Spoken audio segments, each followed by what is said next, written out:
80,000 धाराशिव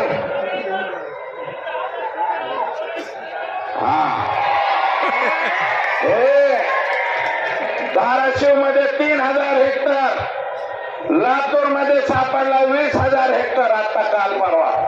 आणि लातूरच्या परपट्ट्यांनी काय केलंय, लातूर मधला जो परळीचा सुरेश रामचंद्र धस नावाचा माणूस आहे त्याने लातूरात विमा भरलाय, जळगावात भरलाय, वर्ध्यात भरलाय, इकडं याच्यात म्हणजे अमरावतीत भरलाय. एकाच माणसाने 8 जिल्ह्यात विमा भरलाय. आता नवीन नवीन कागद पुढे यायला लागले. अरे तुमच्या स्वतःच्या जमिनीवर दुसरे लोक आणून विमा भरणं हा नवीन पॅटर्न ह्या परळीवाल्यांचा. आणि दादा क्या हुआ, दादा हे काय केलंय तुम्ही, हे कसं ठेवलंय. आणि हे सगळीकडे माननीय मुख्यमंत्र्यांचं मी आभार मानतो.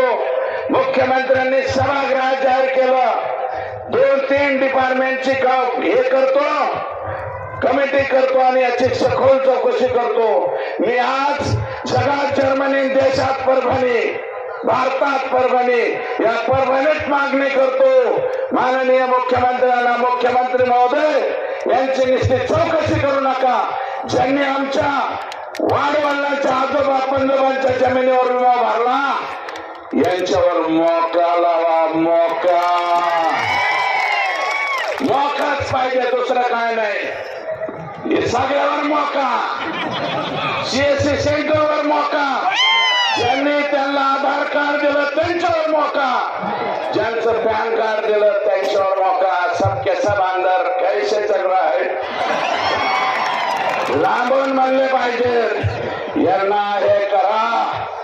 परभणी, लातूर, जालना, त्याच्यानंतर आपल्या संतोषची न्यायालयीन चौकशी होणार आहे. पण माझं मत आहे असं, विटेकर साहेब तुम्हाला माझी विनंती आहे, आमच्या मनोज दादांनी आंदोलन केलं, आम्हाला एकटं पाडण्याचा तुम्ही प्रयत्न केला, तुम्ही एकटं नाही. आता एक नवीन घोषणा काढायला पाहिजे. मला असं वाटतं एकच पर्व हे 2 नेते यांचा समाज सुद्धा नाही.